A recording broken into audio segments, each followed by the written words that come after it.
Good evening, everybody. It's 6:30 p.m. Today is Tuesday, November 16th, 2021, and this is a regularly scheduled meeting of the Marquette Township Board. We're going to say the pledge. If you'd join us, please. Pledge allegiance to the flag of the United States of America and to the republic for which it stands, one nation, under God, indivisible, with liberty and justice for all. Thank you. Microphones are all on. The cell phones are silenced, please. Recording in progress. Okay. Roll call, please, Randy.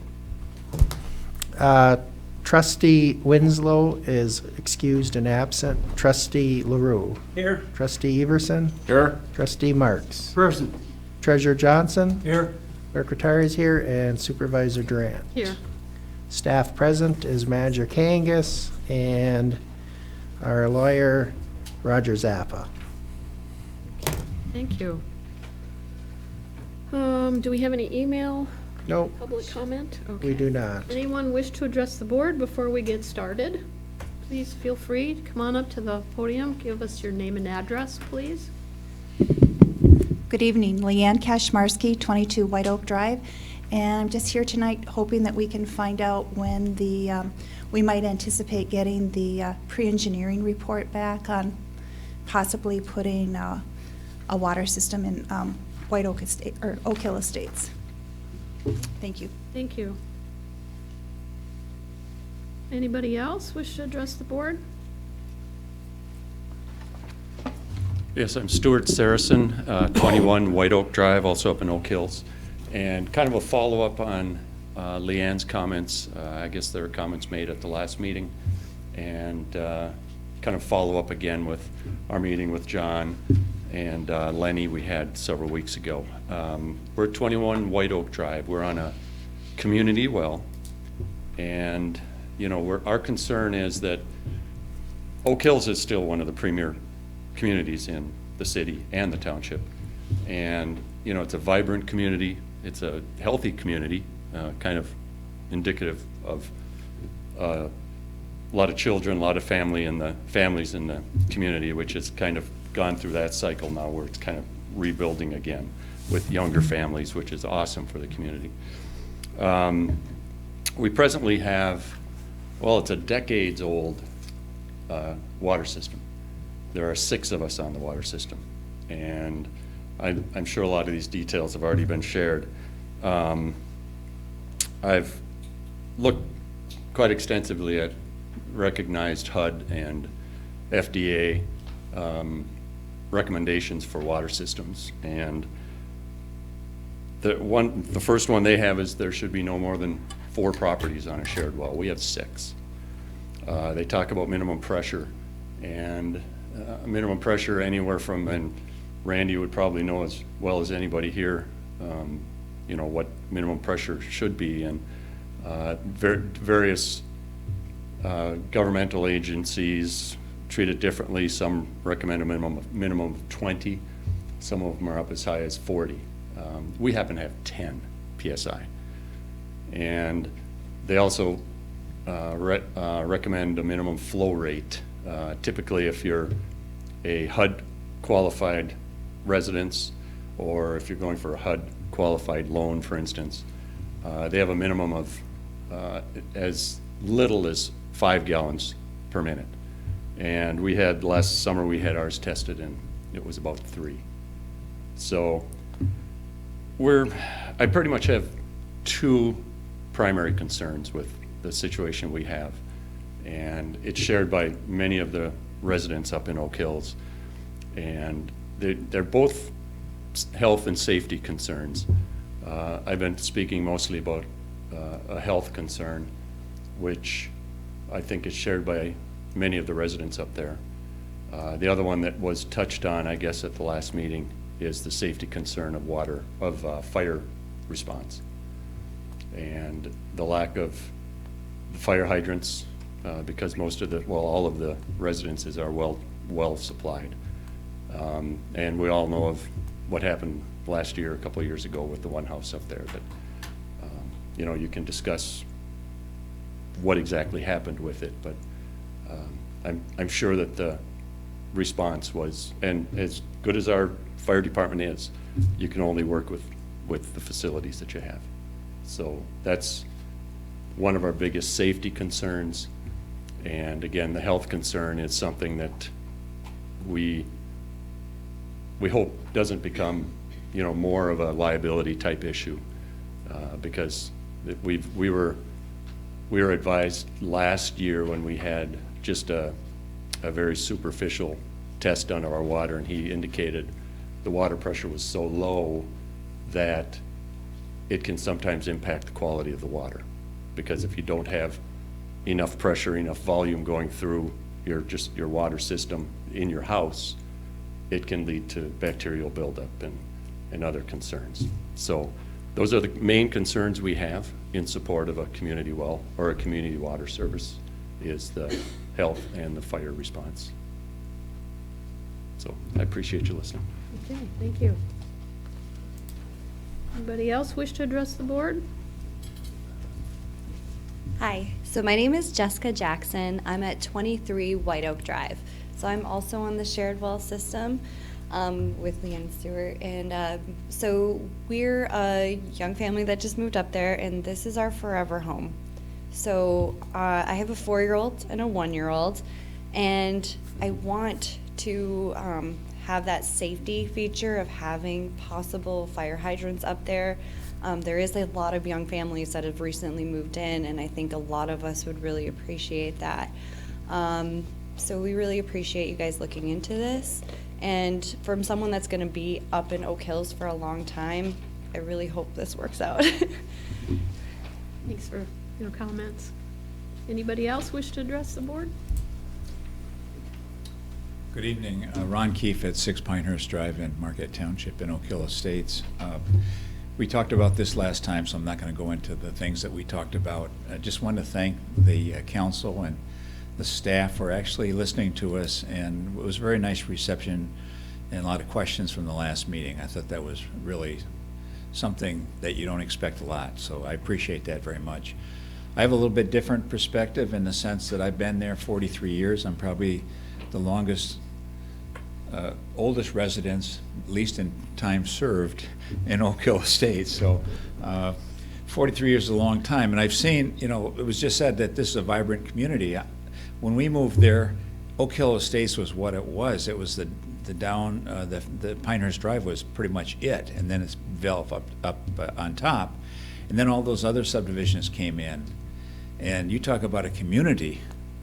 I mean, this community really is second to none. That's why we've been there. When you look at the development on the corridor 41, I mean, you don't have to go anywhere. There's all the shops and restaurants and stores and coffee shops that you need, and everything is right there. So you have this wonderful township. You guys do a great job of running the township, and we've got this little outlier, you might say, an area that doesn't have adequate water. We've got the same problem on Pinehurst, at least I do. You get about 1 gallon a minute. And it's been a long 43 years in that sense. On the other hand, it's been a great place to live and to be in this township. So I appreciate what you're considering doing, and thank you very much for your time and effort. Thank you. Thanks, appreciate it. Anybody else wish to address us? Okay, we can close public comment. Any board member comment in response to what we have heard tonight? John, do you want to give us an update, please? I don't have an update to provide, unfortunately.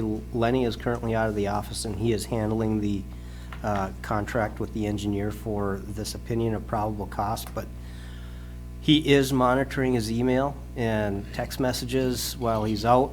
I will get him a message to find out the status of that and try to get back with you. I think I have numbers for some of you in the office, so try to give you some sort of status update. I know they're working on that, and the opinion of probable cost won't take that long once they can commit themselves to spending the time to do it.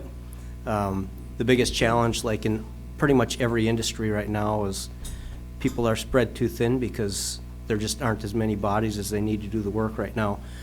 I won't make excuses for anybody. We will try to get this done as soon as we can. Maybe so you don't have to keep coming back here for 2 more meetings this year that we have left this year. Can I ask a question? Sure, go ahead.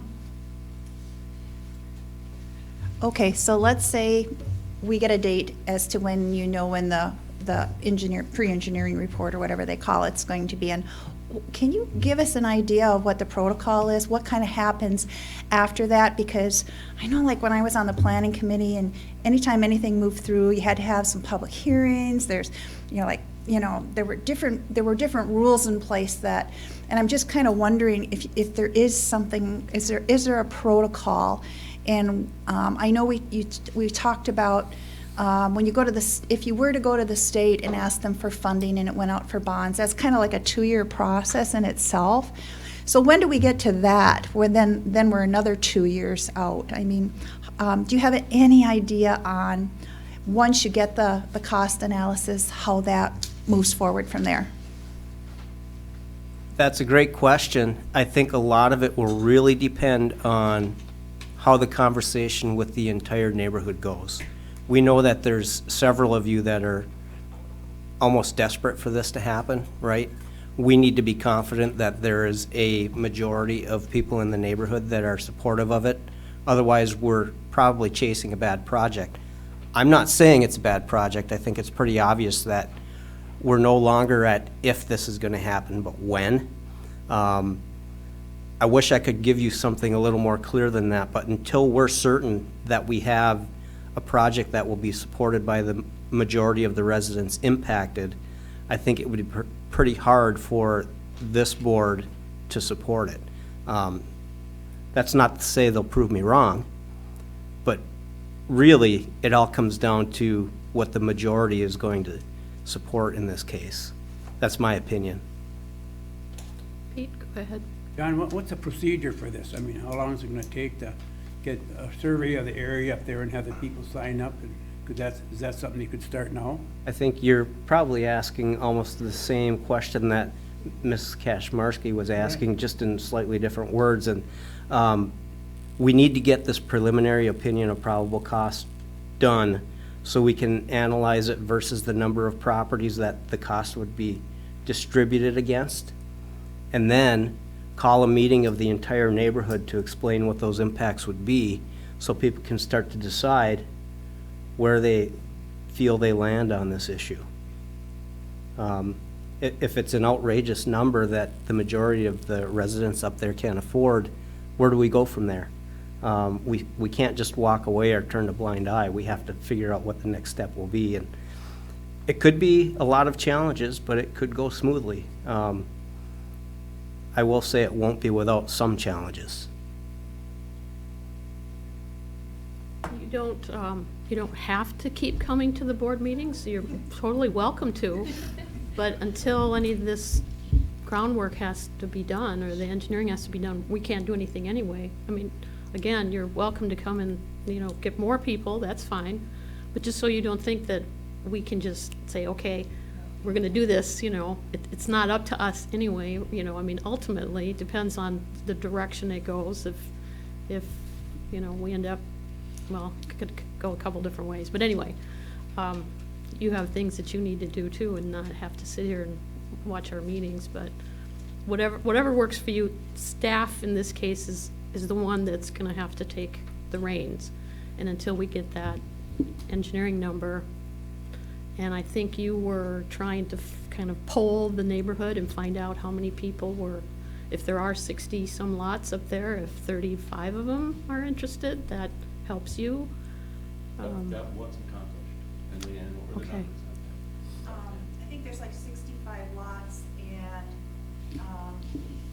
but those surveys that we did were pure, they weren't like a commitment. Initial, Yes, yep. I want a township water. They were, yeah, I'd be interested in knowing what it is, because, yeah, I'd like to see fire hydrants, and, yeah, maybe my pressure isn't the greatest, or whatever, and like Jess said, it's our forever home. There's a lot of young people up there, and so they seemed very interested in it, but I don't know, it seems like a long haul to get, and at least half of it. In the meantime, we're not in a good situation. So, I don't know, we'll see. We'll see what Lenny can come up with, if he's gotten any more responses. He's on top of stuff, as is John, so they're not gonna, forget about it or push it on the side of their desk. They just don't work that way. I will say, though, we are juggling many things, so sometimes we could drop a ball and not see it roll under the table. You do know how to get a hold of us, and I encourage you, by all means, give us a call. If Lenny's not in, I should be, or vice versa. It's very rare that both of us are gone simultaneously. We can at least give you some sort of quick update over the phone, too. I encourage you to stay in contact. Squeaky wheels, as you know, do get the grease, so keep us on our toes on this one so we don't let it fall through the cracks, especially as we're approaching the holidays here. We don't want to lose any more time than necessary. Dan? I'd just like to say one thing. Since that fire a few years ago, I've been in the fire service for 42 years, and since that fire, and the chief is not here to speak, we have developed a mutual aid system with Chocolate Township and with the city of Marquette, so that any time we get a report of a structure fire anywhere in Marquette Township or the city or Chocolate, all three departments respond to it simultaneously. That did not happen a couple of years ago. That's just recently been put in place, I think a couple of years, or since that fire anyhow, and it works well. You're gonna have, if you get a call for a fire up there, you're gonna have a minimum of probably 8 pieces of equipment and 50 firefighters responding. Just to put your mind at ease a little bit about the fire, yes, I agree, you need hydrants in that area. Hydrants are important, but that would put your mind at ease a little bit, knowing that those kind of resources will be coming as soon as you dial that 911. Andy? Yeah, 14 years ago, I was on the board. I've been around that long. Grandview Circle had the same issue as you folks. Not all the property owners in Grandview Circle needed water, but there were some that were, as like Stu had said, 3 gallons or less a minute. And one person got 1 gallon a minute. So it was really desperate for some folks up there. And basically, they petitioned us for a special assessment once the costs were known. And it was distributed in the neighborhood what the cost was. And basically, at that special assessment, we had over 51% of the property owners wanted the project, so we went forward with that. But it was a contentious project. I think they're happy now they got it, and some of those folks are long gone. But I agree with some of you folks last time you said it does raise your value of your property. It does.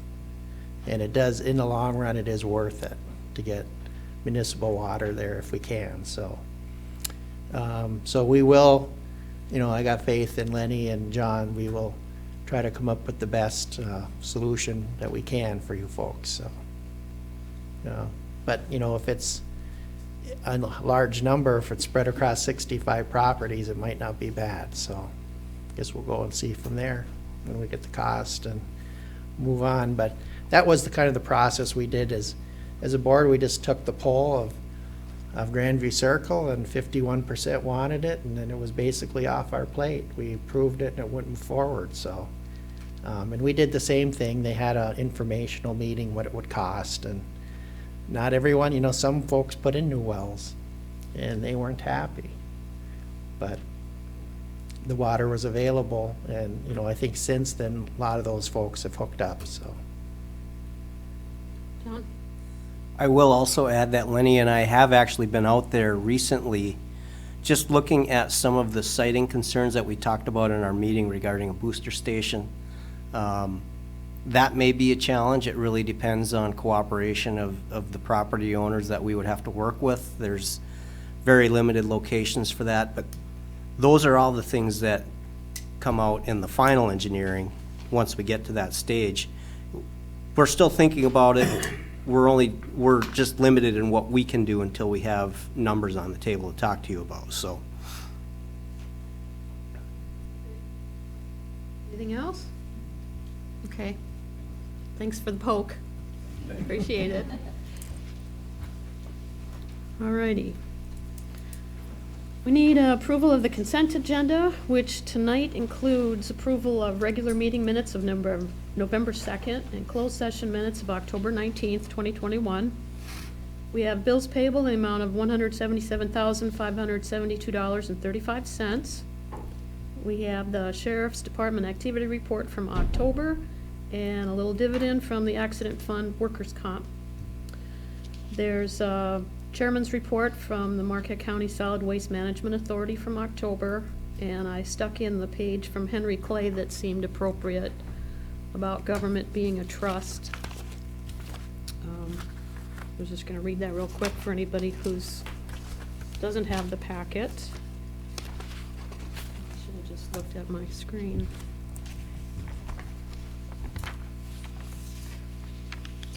We do have October financials in 2021 and a budget amendment number 2021-09, so that's going to be a roll call vote when we get that far.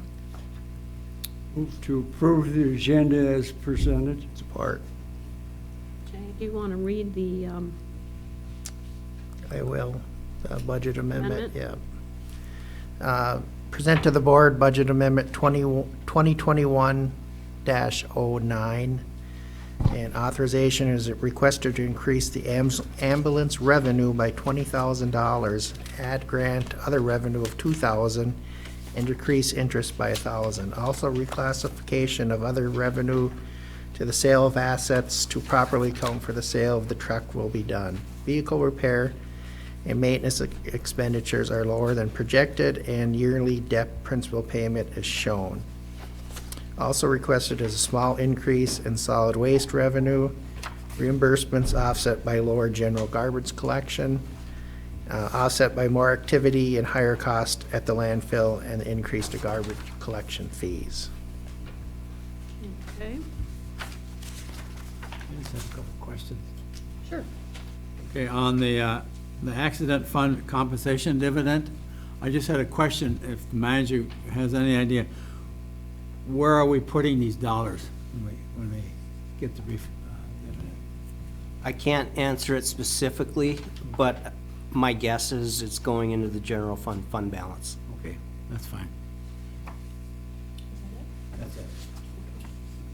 Go ahead then, Randy. Okay, so roll call vote on the consent agenda is trustee Marks. Yes. Clerk Rattari is yes. Trustee LaRue. Yes. Trustee Everson. Yes. Treasurer Johnson. Yes. And Supervisor Durant. Yes. Motion carries 6-0 and 1 absent.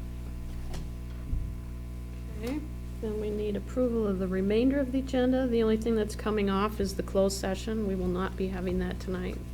I'll make a motion to approve the agenda with the change mentioned, removal of the closed session. Support. Okay, all in favor? Aye. Opposed? Thank you. I'm not aware of any conflicts of interest. So the Henry Clay quote says, "Government is a trust, and the officers of the government are trustees. And both the trust and the trustees are created for the benefit of the people." I thought that was very appropriate. We're all trustees. Even though some of us are officers, we're still all trustees. Next up is Ryan Susi, QPAD, Central Upper Peninsula Planning and Development Regional Commissioner, or Commission. Come and talk to us and kind of talk about himself a little bit and the organization. If you remember, we do have authorization every year to continue our membership with QPAD. Thank you. And sometimes people kind of forget what that means and who that involves, and you were busy, hey? Yeah. Thank you. I'm very thankful that you've been all invited me up here and show you a little bit about what I've been doing for it. Thank you. She's not here. just me today. You must be waiting outside the door. Second, look over in the other room and, see there's starting this thing and it's waiting for you guys to come back over there and start the meeting. Oops.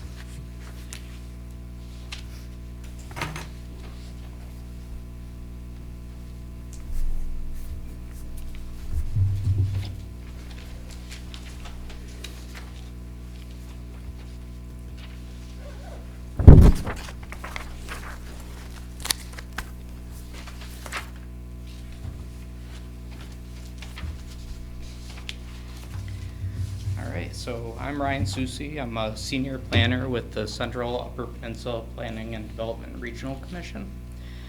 What QPAD is a regional planning organization that serves the 6-county region. It's Alger, Marquette, Menominee, Dickinson, Delta, and Schoolcraft. And within that, we have about 97 local units of government that we serve. We do all sorts of stuff like community planning, transportation planning, economic development, GIS. Those are kind of our strong points. We also do projects in infrastructure, broadband, community health, regional food systems, housing, environment, and non-motorized transportation. I have two primary roles. I work on the community planning side, so I do local technical assistance with communities whenever they have planning needs. So it could be like master plans, capital improvements plans, grants, and things like that. So you have a really skilled planning staff here already, so you don't typically work with your community and doing those sorts of things.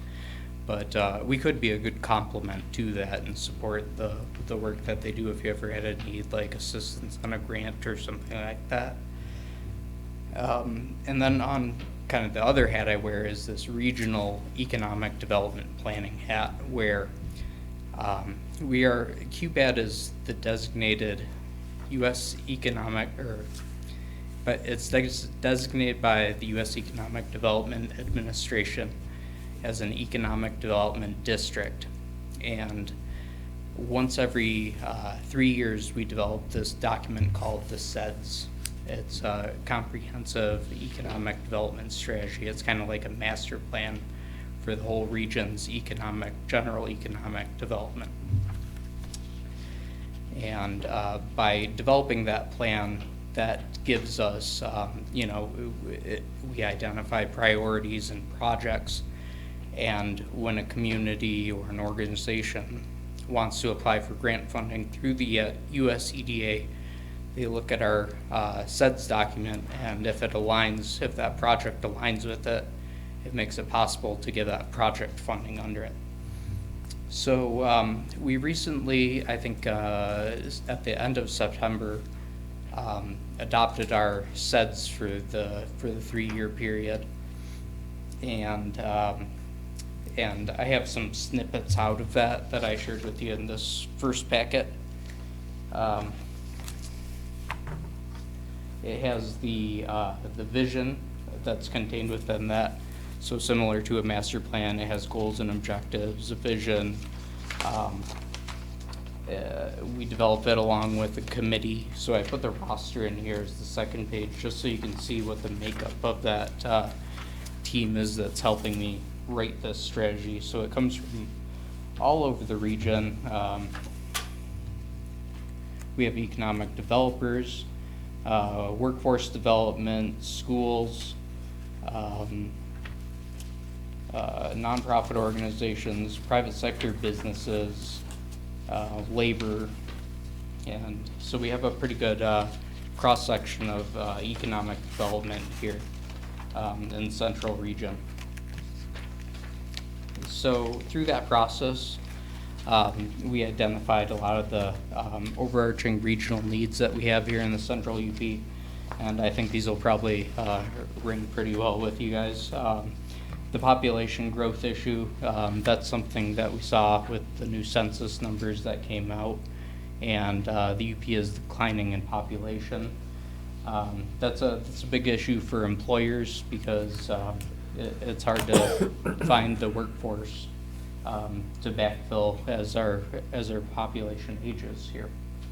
Also, the housing stock issue, that's an economic development issue, not just a housing issue.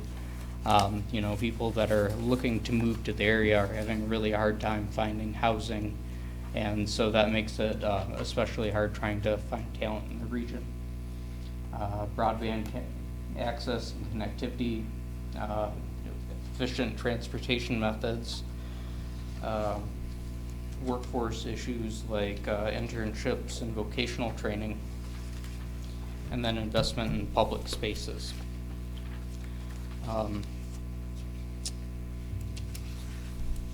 So we're kind of, QPAD is kind of the conduit to US EDA funding. So say you wanted to apply for a public works grant through the US EDA for some kind of public infrastructure that serves a business district or something. So you'd go through my office and we would work together on, you know, what your project needs are, and I would kind of help walk you through the process and connect you to what you need in order to apply for this grant from the US EDA. Those grants are generally in the $250 to $5 million range, so they're for bigger projects that are job generating projects, usually looking for jobs that are like high wage, high skill types of jobs. So manufacturing, you know, science-based jobs, things like that.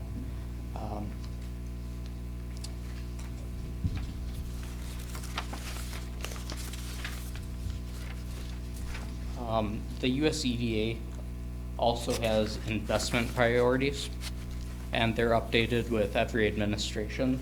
So right now the Biden administration has updated these, and equity is a high priority, along with recovery and resilience, specifically from the coronavirus pandemic.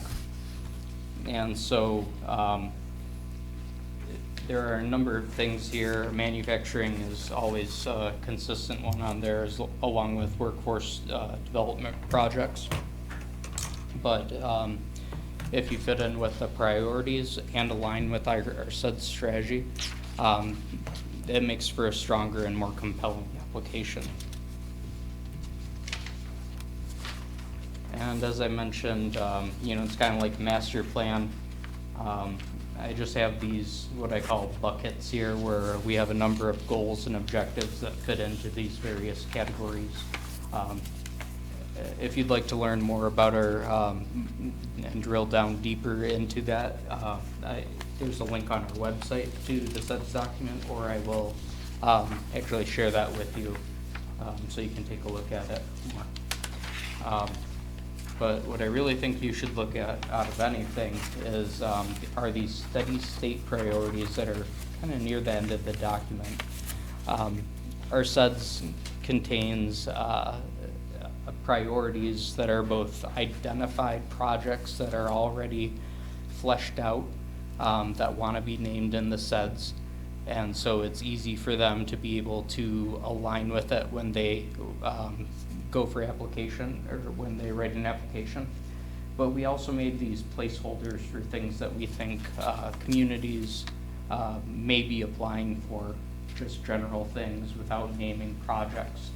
So they're generally named like development of workforce and middle housing that is currently lacking in high demand areas, large-scale downtown and waterfront redevelopment projects, infrastructure development projects serving travel, tourism, and outdoor recreation industries, creating and maintaining sustainable tourism practices and activities, water and sewer infrastructure serving community and industry with high priority on replacement of aging and outdated infrastructure, things like that.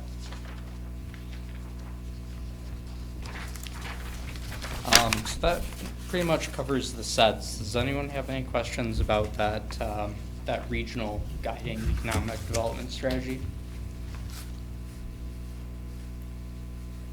So we work with Lake Superior Community Partnership a lot, and and a lot of other Marquette County-based organizations, but we sort of work through them to find out what the priorities are for economic development within Marquette County. And communities are also encouraged to submit projects to us whenever they have them too. So in the future, if you ever have any ideas that you want to have something specifically listed in the SEDS, I'm your guy, and let me know if there's anything that I can add into it. Thank you. You're welcome. Thank you. I also have a few other resources here that you could take a look at. I just pulled out 2 of the EDA's one-pagers on 2 of the new programs that they have here. One is the Economic Adjustment Assistance Program. This is kind of their flagship program for infrastructure and public works projects, workforce development, stuff like that. So through ARPA, they received $500 million for this program. And that's, again, like $250,000 to like $5 million for infrastructure type projects. So keep that in mind. And then an interesting new one that they've never offered before is this travel tourism and outdoor recreation program. And you may have heard that recently the state of Michigan got $10 million, I think, through the US EDA for the same program. There's a statewide allotment that they received, but then there's a competitive portion of it too, which is a $240 million program that communities are able to apply for things like trail projects, or I have a few communities that are looking at campsite or campgrounds. Thank you. And so this would be a thing to consider for projects like that. And then there was another program called the Build Back Better program that also got funding through ARPA, and this is kind of my baby right now. Is it's called the Build Back Better program. They got $1 billion, and it's going to it's in 2 phases, and 50 to 60 communities will get $500,000 in funding to develop coalitions based around enhancing an industry and trying to grow it and make it globally competitive. That's in the first round of it. Approximately half of those coalitions will move on to the second round and receive $25 to $75 million to implement those projects. And so these coalitions are things like workforce development boards and universities and manufacturers, and they're all kind of working together to grow a certain industry. It could be aerospace or advanced battery manufacturing or something like that. Our coalition that we've put together is focusing on outdoor recreation and the future of it, thinking about things like the electrification of ATVs and snowmobiles and bicycles and things like that. We think we're pretty well suited here for being kind of a testing ground with the assets that we have and all the resources that we have, just very well concentrated here in Marquette County. And so I think we put together a pretty good application for that. It's probably 11 applications were filed in the state, and we're estimating probably 1 application is going to get accepted per state.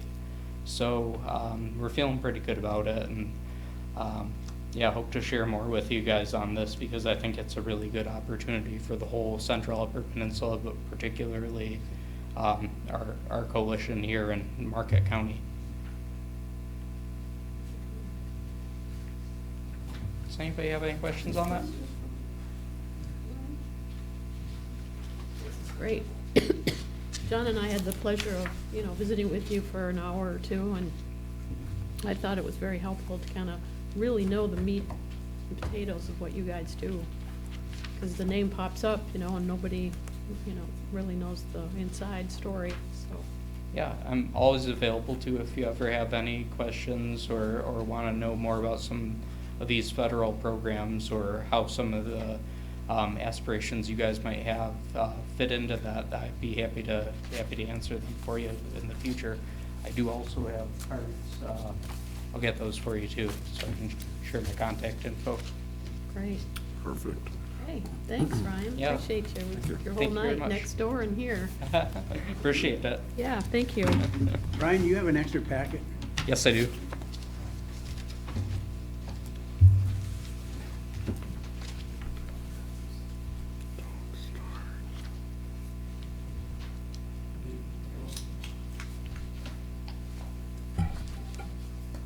Okay, next up is staff reports. Do we have anything from the fire department? John? Did we have anything from the fire department?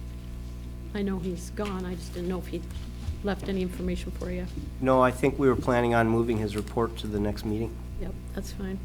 Okay. Did you read? How about Public Works? Lenny didn't zoom in, but anything? Yeah, Lenny's gonna be Going on? unavailable for a few days here. Okay, that's fine. That leaves our attorney report. Well, basically, this was a little quieter month than usual. Bulk of the time was spent on negotiating and working on tax tribunal matters. We resolved the 2020 appeal for JKT Leasing, which is the Thomas Theater. We're very close to completing the 2021 Thomas Theater settlement. And we also were in discussions back and forth with Superior Diversified, which is the bowling alley building.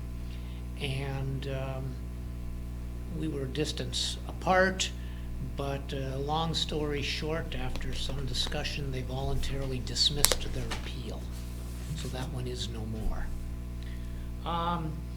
Had some ongoing issues with the alley abandonment and vacating, which are both the road commission and the township is dealing with, and reviewed UP Engineers and Architects contract, not the one that was the subject of discussion earlier tonight, but a short one that Public Works had us review. We've got 3 property maintenance code citations that were issued. My office assisted the township planner in that process because that's kind of a new process to him. The township attorney generally needs to authorize any citations for civil infractions that get issued, and I did authorize those. It happens to be citations all against one property where there are multiple owners, and therein lies part of the problem, is none of the owners would like to stand up and take responsibility for the mess that's on their property. But that's moving forward as well. And unless there's any questions, that's pretty much where it's at. Anything for Roger? Oh, thank you. Thank you. I'm glad you're here. Glad to have you. All right, I've got some photos that I took out at the Solid Waste Management Authority the last time we had our County Township Association meeting out there and did a little bit of a tour of the facility. And for those people who are recycling, keep it up. It's having an impact for sure. The biggest challenge they have is being able to find someplace to sell it, or that's their biggest challenge. And because everybody in the area is doing more recycling, they have more stock to sell, so that's a benefit for everybody. Randy's got some pictures. There were a couple in the packet. Extremely telling, really. This is just a little quick video, just one room. Plastics. Next one I think is milk jugs. And then a little bit farther, yeah, I think that was it. But this is just one room of everything that's already put together. In the packet, you've got an assembly line picture. There's a picture of, I don't know if you can bring it up or. I don't have the packet Okay. loaded, so. There's a picture of a mountain, basically, or a mound. And if you heard some of the reports on some of the fires they had, that's the mound that they were in. And it's a challenge for them to try to get it out of there. So their push is to make sure that everybody covers their batteries. Put your tape on your batteries, and you can put them in your blue recycling container that the township provided for you, for all of those who live in the township. And that will keep the fires down. Batteries right in there? Yep, you just throw them right in. Yep, as long as they're covered. No glass? No glass yet. They have a barn. Not get enough glass. Right, they have a barn. Oh my goodness, it's as big as this. Well, it's huge, it's tall. It's more like a Quonset hut. And I don't think it's even an eighth full of glass. And I know Marquette City's had some challenges with trying to collect theirs. They have not been able to recycle any of their glass yet. Some of the glass that the Solid Waste Authority has, they are pulverizing. They can do 2 main crushes and get kind of a sand type consistency, and one's a little bit thicker. And we did have a meeting up in Untitled Township, and they were using it as, I was gonna say mulch, but, you know, to kind of put around their flower beds Landscaping. and stuff. Thank you, landscaping. But for right now, that's just, they're offering it only to the communities. That's not something they can sell or do anything with. But they are talking constantly with Michigan Tech to consider, you know, anybody that's been up in the Houghton area, they use stamp sand for the most part in the wintertime for keeping the ice and snow at bay. And so they're trying to figure out how to do this with tech and maybe use that. That's one of the options. Problem is, sand is so much cheaper.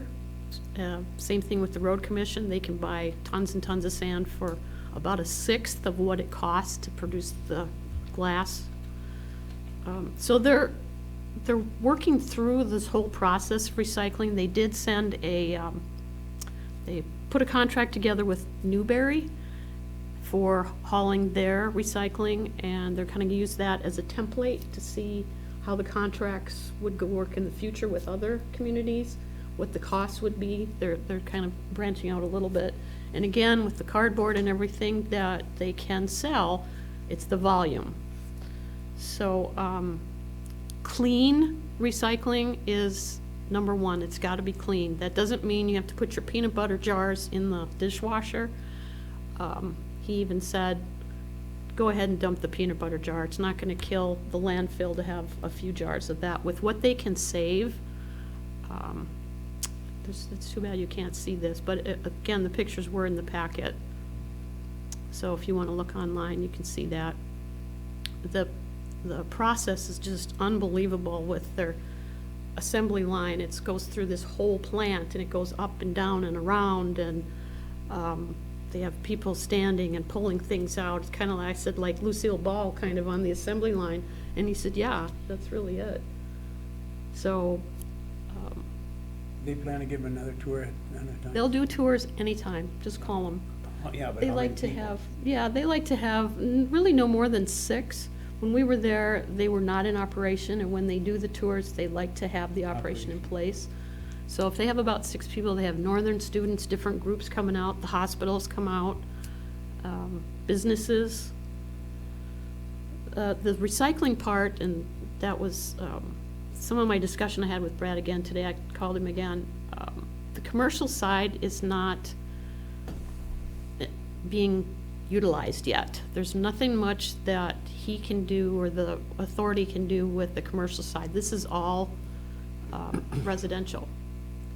So if they're having this big of an impact, just with the few that are recycling. I know a few communities around us are not recycling, but it's very important, because when that huge plot of land fills up, what are we gonna do?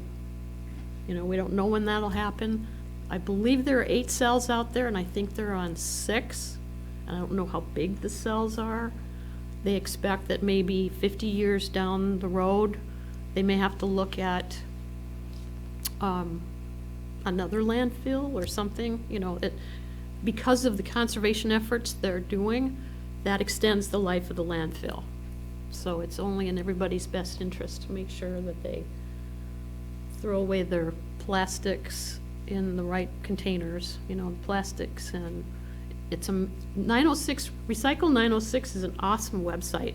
You can just click on it and put in, you can type in something, you can go to plastic, you can go to cardboard, you can go wherever you want. It's very easy to use so that you know what to do with everything. Crush your cardboard up, don't let it get wet and sit outside. Put it in your containers. You can throw the cardboard, junk mail, plastic water bottles, milk jugs, batteries. What am I missing? I don't know. Tin cans. Tin cans, yes, thank you. Cereal boxes, I just take the plastic out and crush them. We gotta all do it. But I was impressed at their operation. They are working really hard to try to save us from ourselves. So, that's all I wanted to share on that. Next up is, I just received today, so I haven't had a chance to even look at them. I think they're a half an hour, and I've got 2. I don't know if he just gave me an extra one. Northern Channel 13, WNMU 13, did an interview a couple years ago with Randy Gerard, our previous township manager, about the dark short theory and the problems we were having. And because Randy and Dennis were the ones that were at the beginning of this kind of mess when Home Depot in Menards. yeah, but I was trying to think of the community. Right in township. Thank you, thank you. That started way back in the day, and Randy and Dennis were the ones that were right on top of it. So anyway, Northern invited Randy in, and I'm gonna watch it and see if it's something maybe we just want to pass around to the board, put online, watch during a movie or a meeting or something. So I'll let you know what that is. I did also include the written part of that supplemented the documentary. So that's in there. It's a picture of Randy in the back. In the packet. Yep, that's in the packet. So I thought that was kind of interesting. John Kangas was going through internet stuff and pulling out, oh my gosh, there's this one and this one and this one, and he was sending me stuff left and right. So the Sault Ste. Marie News reported that the city commission there also finally went to the tribunal with 7 properties: Payless Shoes, Goodwill, Super 8 Motel, DNR Building, Kmart, Riley Enterprises, and then some kind of a tech options building. It says, and this is a Sioux newspaper, and it says, according to a recent Mining Journal article by Lisa Bowers, so this is October, Marquette Township alone has observed millions of dollars in tax revenue reduction related to the dark store issue. The Marquette Area Public Schools Operating Fund has been reduced by nearly $1.2 million cumulative budget reductions or refunds as a result of this issue.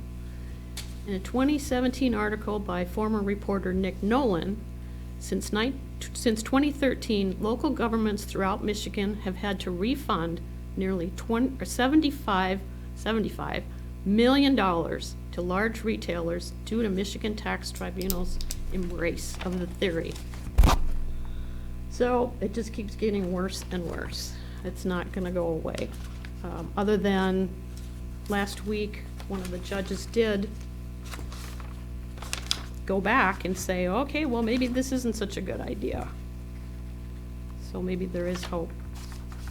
So I just wanted to share that with you. We'll see what the video looks like.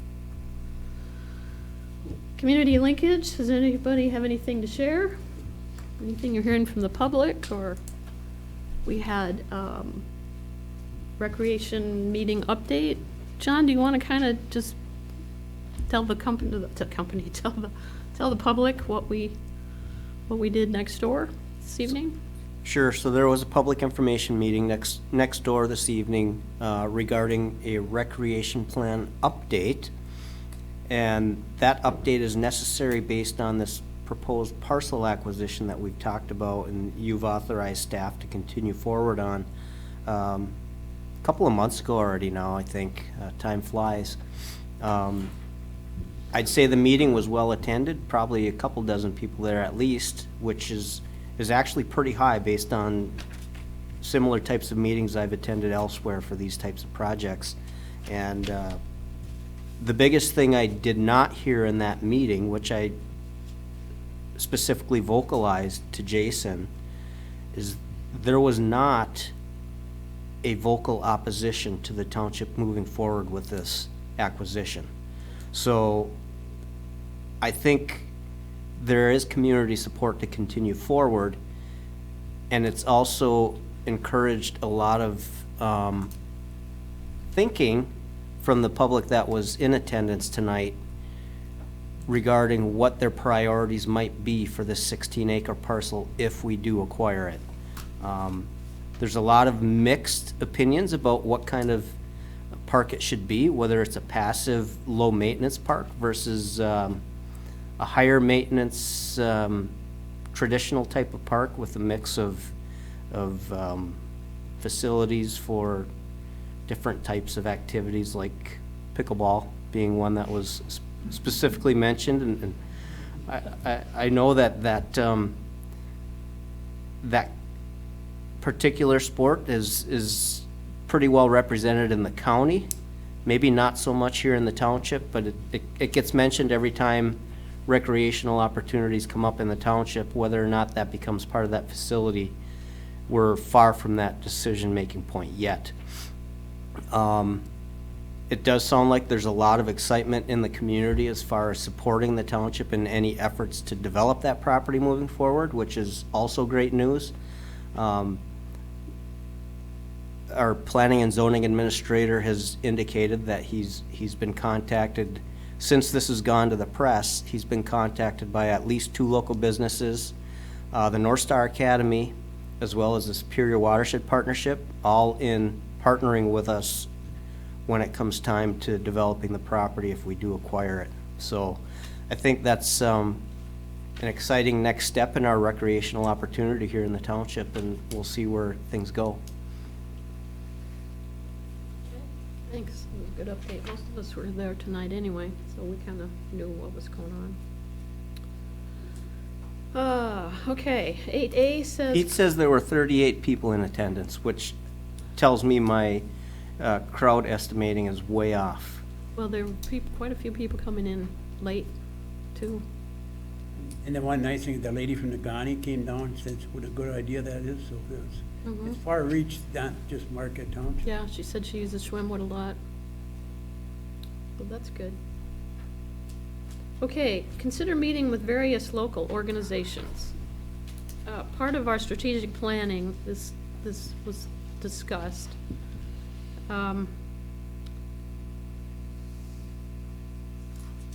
We're required to meet with the Planning Commission every year, at least once a year. And we had talked about meeting with the city of Marquette, meeting with somebody, the library board, meeting with the school board, meeting with the academy board, meeting, we could go on and on. And we put this on the agenda to see how we felt about that. If that's something we want, I'll set it up, John can help or whatever. Do it once a year. Had a good meeting today with the business. We did, with the Business Association. We were meeting with them quarterly, and we kind of got down to twice a year. That's always a good one, because the businesses are a big part of our township, so we need to know what they need or how we can help, or they have questions. That's a good one. So what do you think, Randy? Well, I could think maybe starting with next year, maybe we can try to meet with a few of the groups, maybe. I don't think, the big ones, like the school board maybe once time, maybe the city of Marquette once. Just our the local, I would think, the bigger ones. Mhm. I thought we And were gonna talk about, I have a meeting with the city of Marquette since they had a new manager and that. Yep, we're starting that process. so I don't think it'd be that bad. You know, maybe just have a meeting once a year with some various groups that spread it out so we're not maybe once a month or once every 2 months have a meeting with the group Mhm. and then see how it works and go from there. Invite Frank with his soup. Okay, I think you should consider adding to that list the road commission. I had a list and I don't know what to do with it. Possibly some other organizations that we should be planning to meet with soon would be the Little League, the athletic department at the high school specifically, not necessarily the school board, as was already mentioned, but the athletic department does have a vested interest in the softball field, so we do have some agreements there that probably need some tending to, and it would probably be a good idea to hear what kinds of things they can come to the table with, knowing that we've had agreements in place there already. Okay? What else are we thinking? I think we got enough on our plate just by our discussion right now. If we can lay these out and move forward with what we said, I think we'll have a pretty good handle on enough on our plate for next year and that. I agree. Okay, And we get good representation with a number of committees and groups. We have their representation, and they come to our meetings and fill us in. And I think that's doing well. I wouldn't go out of my way to change that unless an issue comes up. right. Well, like I was saying, I was thinking more of people we don't do business with, you know, like the city or Northern or, you know, somebody like that, but that has an impact with us. I I don't think think you with should limit yourself. the athletic department at the high school and Little League, I think those need to be probably on our front burner because get that taken care of. Because they're gonna be planning for next year and that, and the rest of them kind of prioritize where we wanna go with each one of them and that too, so. Okay? So road commission, that was one of the ones I had on my list. Thanks for mentioning that one. Little League, athletic department. We did say already the city of Marquette. Is that good for next year? Pretty good for now, unless you want to meet, would it hurt to meet with like another township, like Chalkley, maybe once a year? Or Nagani Township, just once a year to see if they have any commonalities that maybe we can help with each other or whatever, maybe. Okay?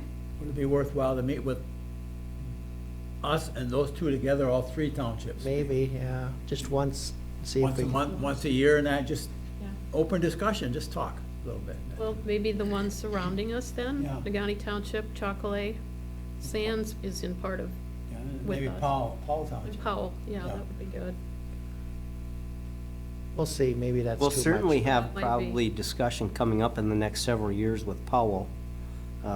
We all know that whole spaceport thing is kind of up in the air, but progressing, so there's some shared concerns there, so. Okay, that sounds good. I mean, we do have to reach out to our neighbors, whatever kind of neighbor it is. Kind of make sure, because we all affect each other. All right, I will work on that. Consider scheduling a work session to discuss the recommended CIP and strategic plan 2022 to 26. So that's why I asked you to get your calendars out. We need to look at the CIP. We should look at the CIP before the end of the year, okay? Because this is part of our budget. Can we pass the budget without looking at it? Yep, we can. We can always do an amendment.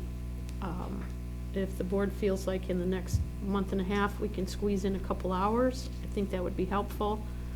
We can talk about the strategic plan, see what we want to implement of it. We haven't had a conversation since we got the document back. Can you spare a couple hours in the next month and a half? Well, our next meeting, Lynn's not for, 3 weeks. So December 7th would be our next meeting, so we could actually meet the week of the 29th. And maybe sometime that week, and then try to, because the budget adoption will probably be on the 7th, so we could probably get that done before the budget adoption on the 7th. That would be a good. We have to get the information to the paper before we have that meeting. That's being worked on. Okay. We gotta meet those timelines. John's know, well the aware of timeline that. there. Yeah, the notice to go in the newspaper is missing one number, and it's ready to go. And I had to confirm with Lenny that what I remembered from our last budget work session on the solid waste budget was correct. At the $17.25 per month per customer rate. That's a new rate. Yep. That's a new rate. Yep. So that one impacts the revenue a little bit from what he had put in his budget, because remember, we put an extra nickel in there to accommodate for the lost revenue at the end of the year here, or the added expenses, I should say, sorry. So once I recalculate that number, it'll be good to go tomorrow over to the Mining Journal. Okay. What's your schedule that week for work? Anything in the afternoon, What about the 30th? Sure. 2 o'clock, How's the 30th on out to 4? December 30th? Excuse me, November 30th. It's good for me, 2 o'clock, or 1, what, it doesn't matter, 1 or 2. Preference? We got 1 or 2? 1 to 3, maybe? It's fine. 1 o'clock to 3 o'clock? The 30th okay with everybody? It's Tuesday, that's a Tuesday. Tuesday. 2 weeks from now. And we're gonna be discussing. It'd be as, CIP and the strategic plan. Time frame. Should we make it a special meeting in case we need to pass? a yeah, we motion? can, yeah. Let's do that instead of a work session. So I'll move to schedule a special meeting for November 30th at 1 o'clock to discuss the CIP and strategic plan. I'll second. Comments? Okay, all in favor? Aye. Opposed? Okay, thank you. Just so everyone knows, Lenny is working on what he thinks his highest priorities are in there, since the Planning Commission kind of forwarded the entire request onto the board. So he's working on something that is hopefully going to also assist in helping you decide what projects should be done first based on what we can actually afford. I think that's what we as a board need to know, because we're sitting here, but we don't have the day-to-day information as to what they think is the top priority, what we should be addressing in that too. Not only in the public works, but across the whole board of everybody in that too, where we're at. Because it's gonna come down to dollars when we really get to it now. Yeah, and, you know, the public works portion is probably 75% of the requests that came in. The biggest issue there is Kirk did have a plan that was kind of a 5-year funding plan for the various priorities he had at the time. Those have all pretty much been funded to this point. We just have not done all the projects. We lost a couple of years with transition and COVID and all that, but there are a couple of projects that should be getting done finally next year that have already been funded. And there's other ones that have really risen to the surface as priorities, like the roof of that facility on the original fire hall. So the issue with that one, I don't think Lenny or I are qualified to put a number on it as far as a preliminary opinion or probable cost, just like this water system for Oak Hills. So we need to get assistance from outside experts on what that's gonna be, because that could be a real issue as far as how we pay for it.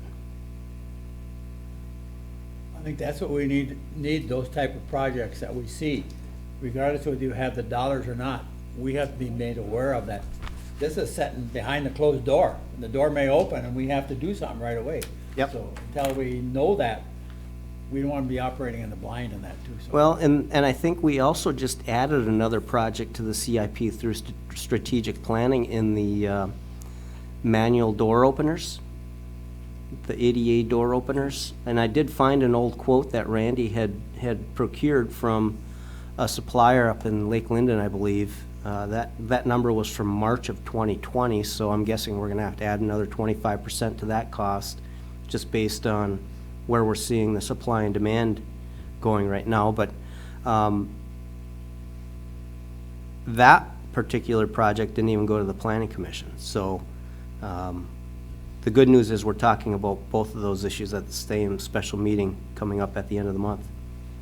I think along with it, it's not really a CIP, but I brought this up before about the balloon payment that we have, where we're at, because that's gonna possibly affect some of our dollar amounts too, because we don't know what that's gonna shake out to be when we start talking to financial institutions and that too, so. Well, and some of those projects, like you were saying, John, that are funded, you know, if the public looks at the financials and sees a lot of dollars sitting in those funds, that's why. You know, a lot of that is already funded. I mean, I'm not talking about some of the big projects that we're looking at in the future, but that's what that money's for. It just hasn't been spent yet. Right, and neither you or the public have actually seen what our asset management plan says we need for our wastewater system either. And we don't have a proper asset management plan for our drinking water utility. So, and there's new issues arising there from strategic planning about where we're heading as far as phase 2 going on the back burner, if we can work out something more sustainable with the city, all kinds of things that are in motion here. And I just want everyone to know I've never been a very good juggler, so just like the Oak Hills folks, I know Lynn does a really good job of keeping me on task. Don't be afraid to remind me of some of these things going forward, because there's a lot that we'll be focusing on here very quickly. We won't run out of subjects next year and that at all. Well, and if we can get them honed down a little bit in the next couple months too, it'll be easier to schedule next year. Just think that you'll build it and they will come. All right, consider the 2022 township meeting schedule. Our clerk typed that up for us. Did you call the question on that motion? We did I not yet. didn't, I'm so sorry, because I didn't write it down. Aye. Okay, all in favor? Aye. Opposed? Thank you. Thanks for keeping me on task. Speaking of on task. Okay, township meeting schedule. So the township has to approve its meeting schedule for the coming year, so I got that organized, and there's only one change for the next year as I looked, because we have the midterm elections. Tuesday, August 2nd will be Wednesday, August 3rd, and that's for the township board and the roads committee. And What date was that, Randy? Tuesday, August 2nd to Wednesday, August 3rd, so that it's on the on the note here. Okay. And will be in the, I'll put a highlighted in yellow on the main schedule so people see I move that. we approve the 2022 township meeting schedule. Support. Okay, any other questions? All in favor? Aye. Opposed? Thank you. Consider 2022 committee reappointments and openings. Where's my list? Okay. I think if I remember right, Randy, we can approve all these together. Yes, We've done it you before, which can. is why I put it on the memo. We have reappointments. All of our committee, well, I shouldn't say all of them, majority of our committees are good through 12/31 of that year. Some of our terms are staggered and some aren't, but that's, doesn't apply so much to this. So we've got Karen Blake for the road committee, Steve Heikkinen again for the planning commission, Carl Kaida, and Mickey Truscott and Kelly Hillier-Genshaw for the board of review again, and Greg Place for ZBA. I move to support the supervisor's reappointment. I'll support that. Okay, any questions, comments? Do we have somebody that wants to say hi? No? Yes? No? Okay. No questions? Okay, all in favor? Aye. Opposed? Thank you. So we do have some committee openings that I'm aware of. I think I have contacted everybody. Yes, because the question mark ones said yes. So we have a rec committee opening, that's a 3-year term, the recreation committee to 12/31/24. We have the road committee opening for also a 3-year term, and zoning board of appeals, also a 3-year term. So if anybody's interested in participating in township government, this is a good way to get your foot in the door and learn how it works and help your community. Everybody's got something that they can offer. It's nice to know that we have a fabulous bank of volunteers. A lot of communities don't have those resources, and our people are very committed. The rec committee and the road committee just meet once a month for maybe an hour. Occasionally, they'll have a special meeting, not too often, so it's not a huge commitment. There's reading and, you know, some studying to deal with it. Zoning Board of Appeals is a totally different animal. We did have one of those members retire, or will retire at the end of the year.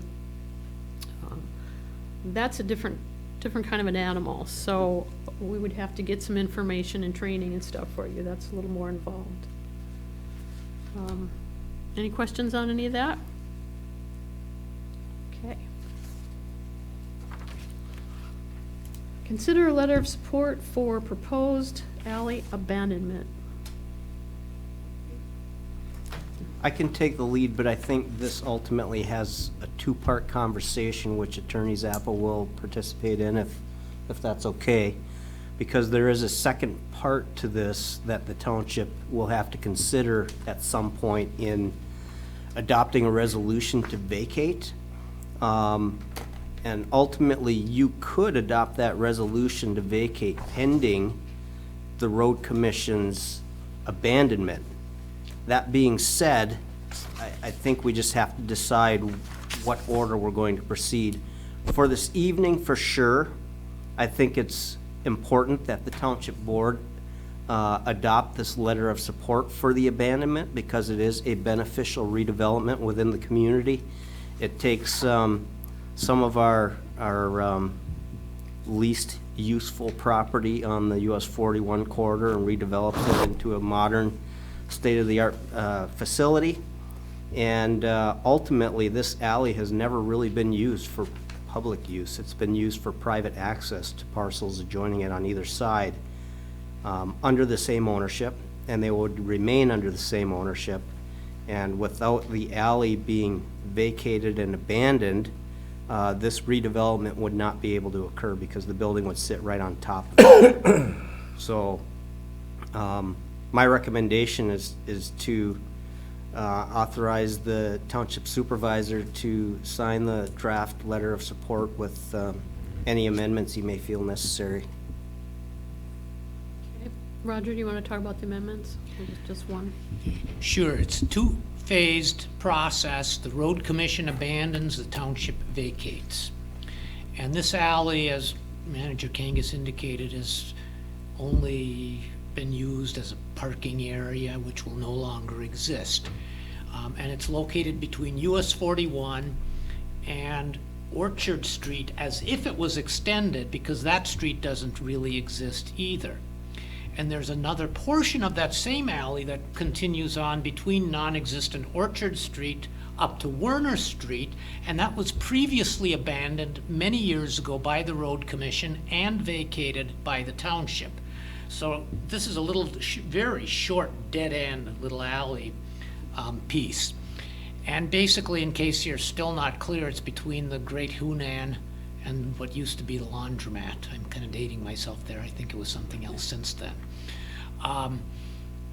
And as has been indicated, the developer wishes to move this forward very quickly. And what the attorney for the developer has inquired is because the road commission will not be considering the abandonment until its regular December 20 meeting, whether the township might be willing to consider the resolution to vacate, but make it contingent upon the road commission abandoning. So therefore, if for some reason the road commission decided not to abandon that, and quite frankly, I'm having difficulty thinking of why they might do that when they've already abandoned the other part of it many years ago, then the resolution would become essentially of no force or effect or null and void because it would be contingent upon subsequent action. And why that's being requested is because time is of the essence on the development in terms of title insurance, in terms of financing, and just moving the project forward so that it can be completed in a timely fashion, well, begun in a timely fashion, and hopefully completed in a timely fashion as well. So while the 3 extra weeks to 4 extra weeks doesn't sound like a lot, perhaps, if we waited until after the road commission abandoned on December 20, that would move us until the first meeting in January on the schedule you just adopted. Whereas we could do it in the first week of December contingently and make it move that much faster for them. I've taken a look at that, and I don't see any legal reason why the township couldn't do that if it wishes to do that. It's not my decision whether you should or shouldn't do that, but I see no legal impediment to doing it in that order. Okay, Randy? I'll move to authorize the township supervisor to sign the attached letter of support for the abandonment of the south half of Ryan's Alley in Trowbridge Park subdivision number 8 plat, subject to legal review and approval. Support. What about the county board? Motion and support. That's different. That'll be So different. this letter goes to the road commission in support of their consideration to abandon. Ernie? Question I have is what our attorney was mentioning, the additional language for approving this tonight, moving it to the road commission. Do we have to come back if we put the wording correctly to come back to us then or not, or it'll be taken care of? The resolution, and that's not on the agenda tonight, that would be at our next meeting, if we choose to do that. We could word it in a fashion that basically says that it's contingent upon. You see this occasionally within the state legislature does this. They tie bar different bills that says Bill 642 is contingent upon this other bill passing, and if it doesn't pass, well then, neither does this one.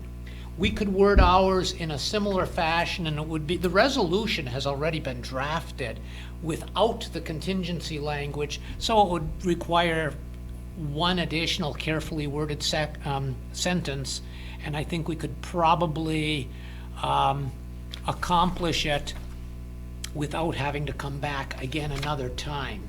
That's what I'm looking for, if we can do it correctly this time. Yes. To get it moving, so if the road commission approves it, it's pretty well a done deal. We're ready to go, bang. Yeah, and then after that, the procedure is to record both resolutions, both the Marquette County Road Commission resolution and the Marquette Township resolution to vacate with the Register of Deeds office. And then once it comes back from the Register of Deeds office, that needs to go down to the Department of Labor and Regulatory Affairs, or LARA, in Lansing, because it is a platted area. And some of those steps are not Marquette Township's problem. That's for the developer to accomplish, and then there's the whole separate question of whether they're going to jump through the formalities of amending the plat. That's yet something different. But again, that's not Marquette Township's issue. But what I want to do is get this moving on, really on a fast track, get going, and at this point in time, so it just goes through, and that without holding up anything, because you mentioned the things that they have to go through. The sooner we can get them to start jumping through those hoops, better off we are as a township and for them too at the same time. So is there anything we have to change in the motion to meet everything we've been discussed? Just the one extra sentence I mentioned, because the rest of the motion is already done, and I So- can add that in Resolution. tomorrow. The resolution. Hearing no objection, we will bring that resolution to vacate to you at your first December meeting. Right, but we need to modify this motion. No. No? No? Nope. Okay, that's Because fine. What he's saying is because We're taking care of it then. aren't we We're just changing sending, we're the just sending letter? a letter. No, Saying contingent? no. That's in the resolution? This is a letter of support Right. Okay. for the road commission to abandon the south half of Ryan's Alley, Standalone, no changes. period. Okay. And then at the December 7th meeting, you will consider this resolution to vacate contingent on the road commission abandoning the alley on December 20th.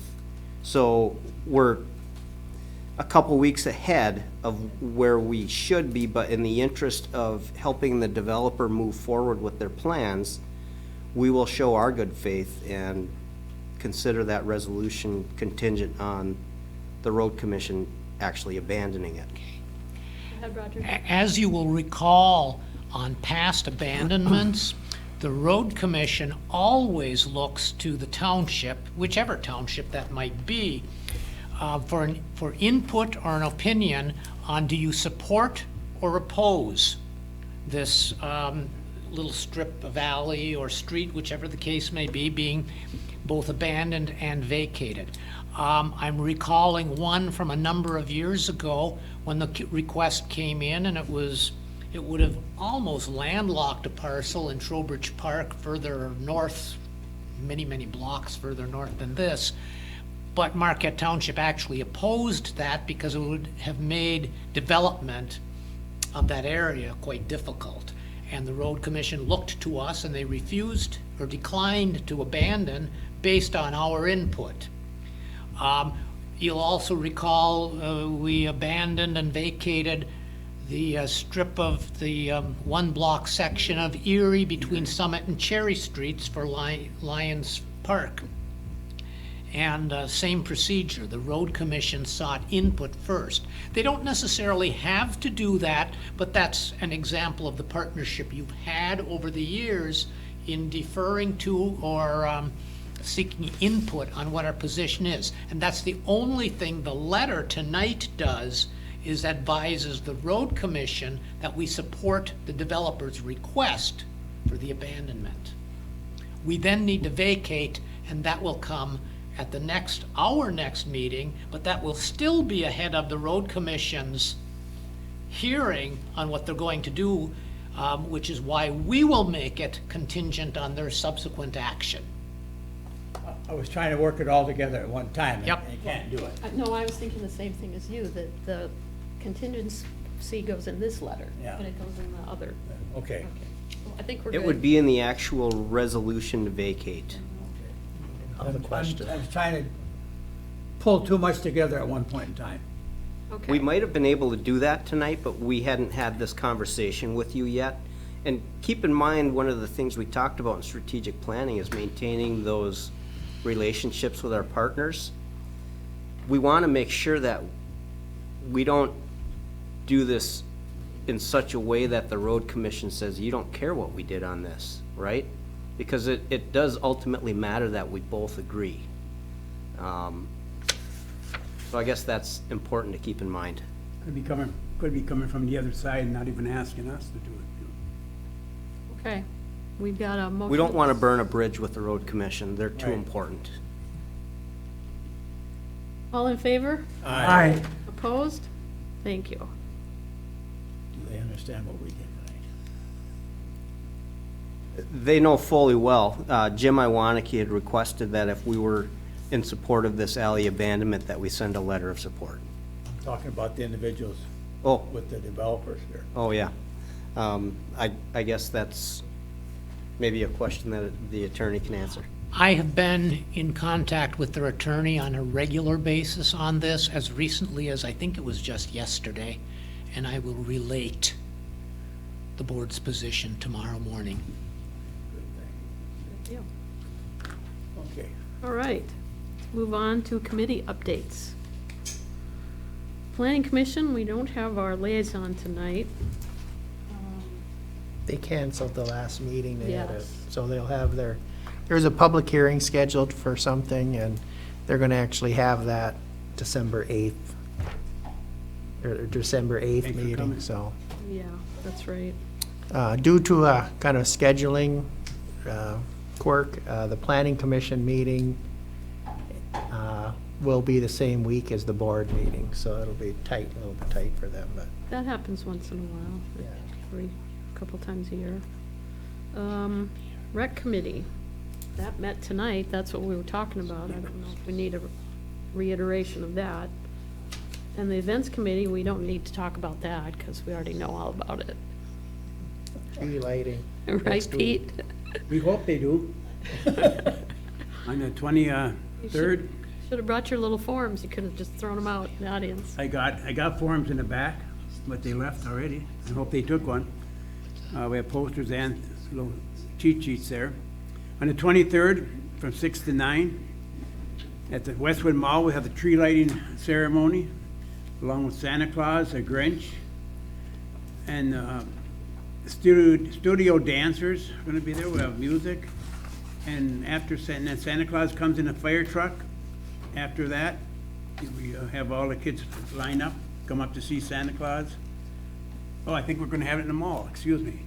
We're gonna have- Santa will be in the mall to It'll greet the be a lot children this warmer. year, which is a lot warmer. And the kids need to bring their letters. Yep, letters to Santa, and also, we don't want the kids sitting on Santa's lap. Somebody brought it up that with the COVID and all that other stuff, so we'll probably have a little chair right in front of Santa. If that works out, we'll see how that goes. But there'll be refreshments, food and refreshments in there, cookies, supplied by Super One.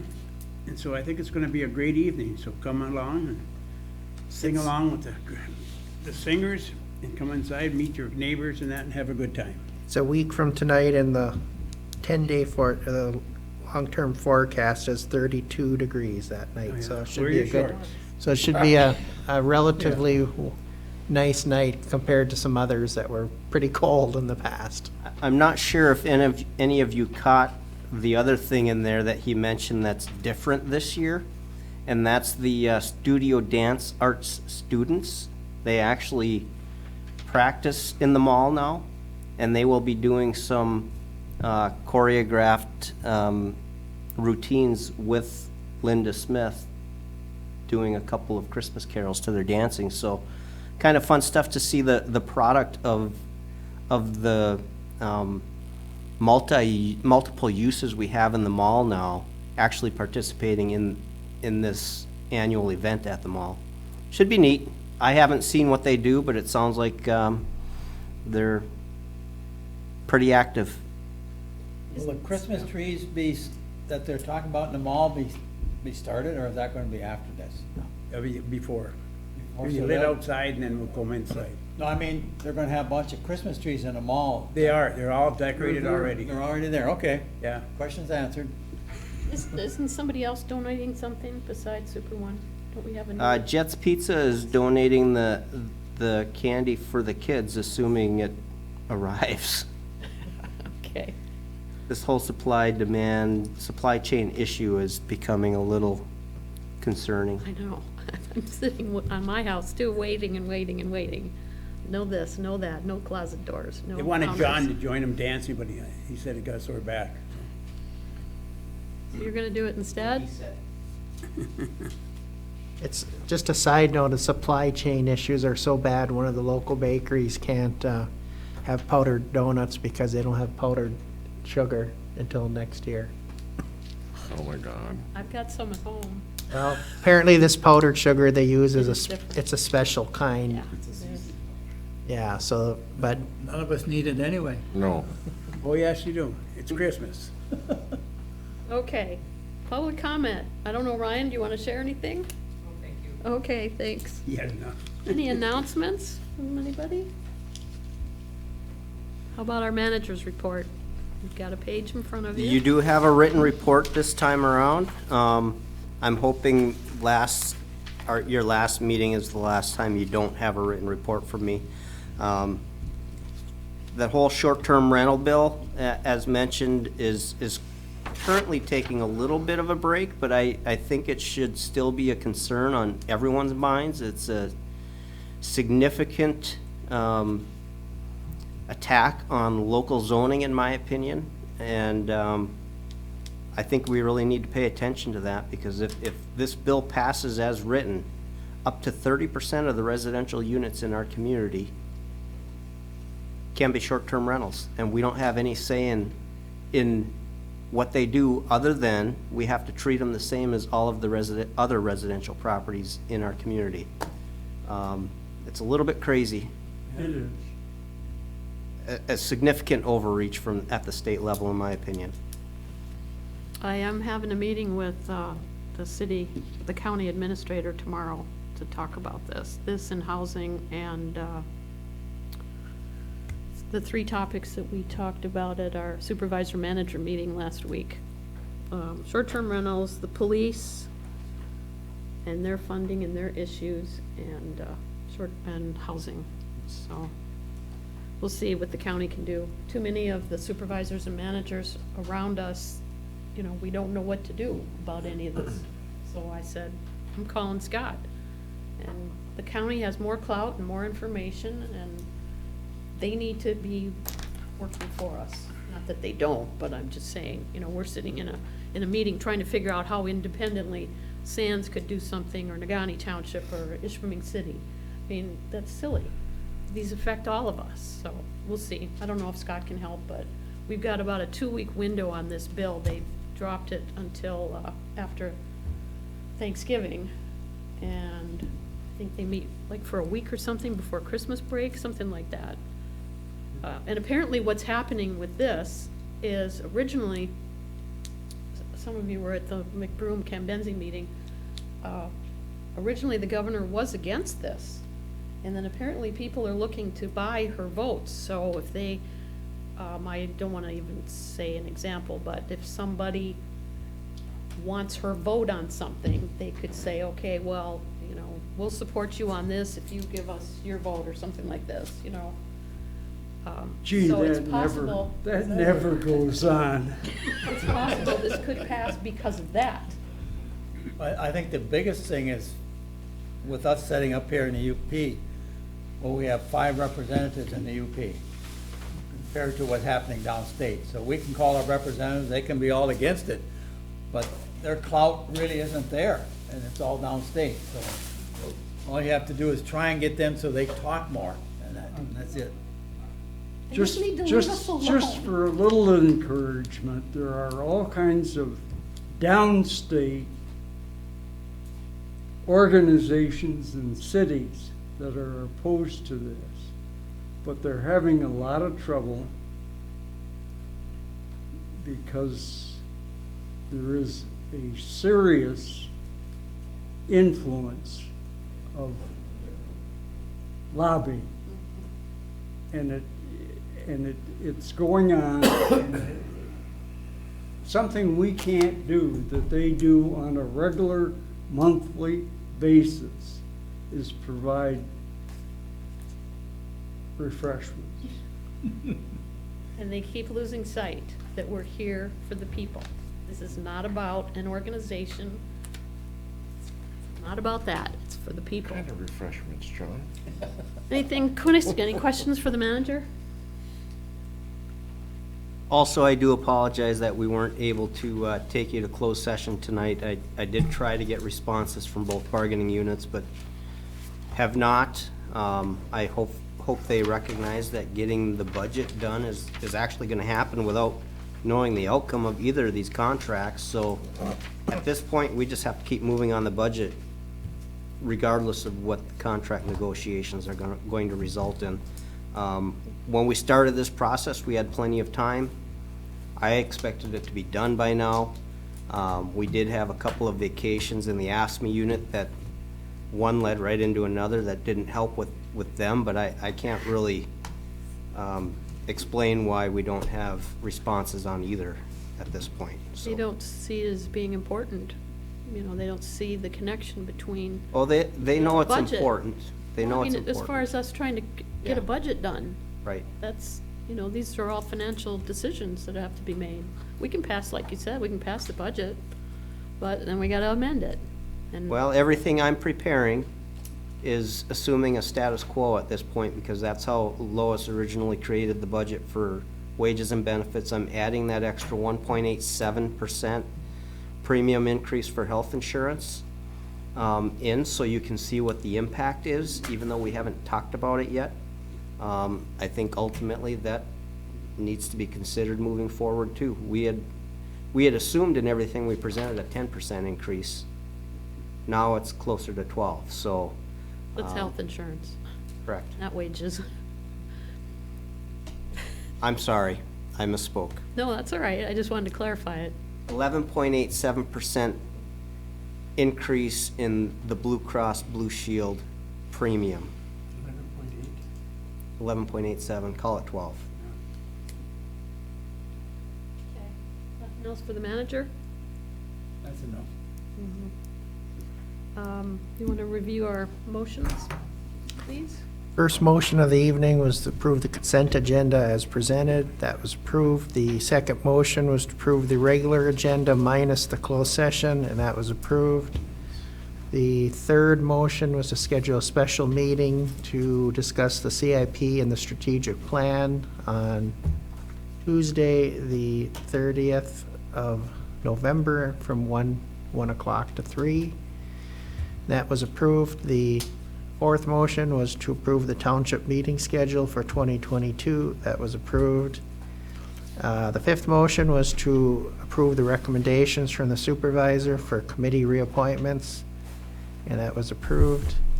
The sixth motion was to approve the letter of support for the proposed alley abandonment, and that was approved. No action items Okay, were thank you. done. Future agenda. Actually, I already have a few things on the agenda, and I can't even remember what they are. Maybe we'll see what this video looks like, It'll too, be the but resolution for, besides that, yeah. the resolution for the abandonment.